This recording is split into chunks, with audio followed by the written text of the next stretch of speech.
मेरा नाम चर्चित वर्मा है, मैं यहाँ पर फार्मासिस्ट के पद पर था। तो कितने दिन हो गए आज आपके धरने को? यहाँ पर हमारे धरने को आज 7वां दिन है। 25 तारीख से हम यहाँ बैठे हुए थे। अच्छा, तो किस तरह की मांगे हैं?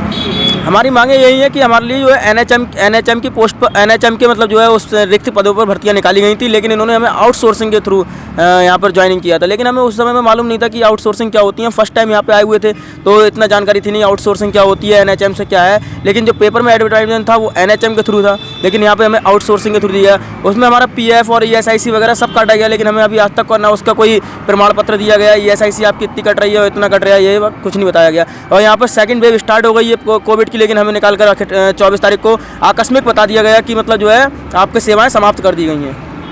जो सेवाएं समाप्त कर दी गई हैं, आप इससे संबंधित कहाँ आपकी समस्या को लेकर? हम यहाँ पे सभी को, हमने डीएम सर को और सीएमओ सर को और मतलब काफ़ी लोगों को, यहाँ पे संतोष गंगवार जी को और विधायक साहब को, अरुण कुमार जी को और पप्पू भरतौल जी को, सबको यहाँ पे दिया, लेकिन हमें निराशा ही हाथ लगी केवल। और संतोष गंगवार जी ने तो हमें आश्वासन भी नहीं दिया, बाकी सबने आश्वासन तब भी दिया, लेकिन उन्होंने तो आश्वासन भी नहीं दिया।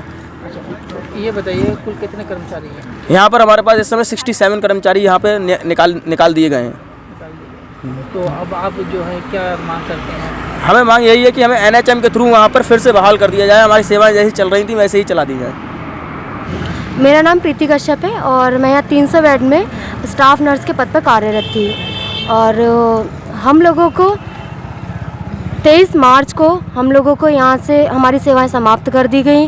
हम लोग एनएचएम के थ्रू यहाँ पे वॉक-इन इंटरव्यू के तहत हम लोगों की यहाँ पे ज्वाइनिंग हुई थी, और अब हम लोगों को यहाँ से निकाल दिया गया है। हमारी सेवाएं समाप्त कर दी गई हैं अचानक से, बिना किसी नोटिस के।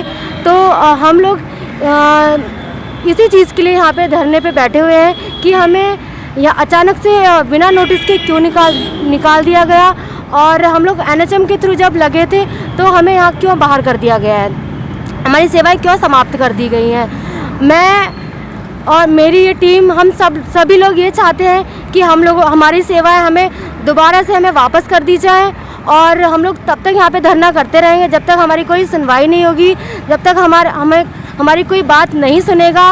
और हम लोगों को यहाँ पे 7-8 दिन हो चुके हैं, और हम लोग अपने त्यौहार पे, होली जो सबसे बड़ा फेस्टिवल होता है हमारे हिंदुस्तान में, हम लोग कोई भी अपने घर नहीं गए, किसी ने अपना त्यौहार नहीं मनाया है। और सब लोग यहाँ पे सब बाहर से हैं, कोई यहाँ से नहीं है, कोई भी अपने घर नहीं गया था। सब लोग होली के दिन भी यहाँ पे सब लोगों ने धरना प्रदर्शन किया था। और मैं बस यही चाहती हूँ कि जल्द से जल्द हम लोगों की सुनवाई की जाए, और अगर जब तक हमारी सुनवाई नहीं होगी, चाहे कितने भी दिन हो जाए, हम लोग यहीं धरना प्रदर्शन करते रहेंगे।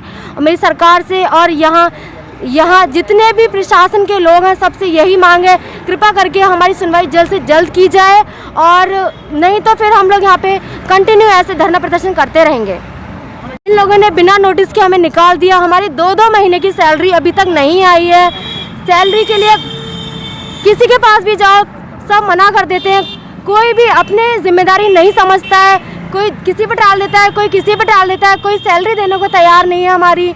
और हम यहाँ हॉस्पिटल के आवास में ही रहते थे, अब नोटिस आया है, कल ही आया है कि हम लोगों को 2-1 दिन में यहाँ से आवास भी खाली करने। अब आप लोग ही बताइए, हमारी नौकरी भी नहीं रही, हमारी सैलरी भी नहीं आई है 2 महीने से, अब हमारा आवास भी छीन लिया जाएगा। हम सब लोग कहाँ जाएंगे?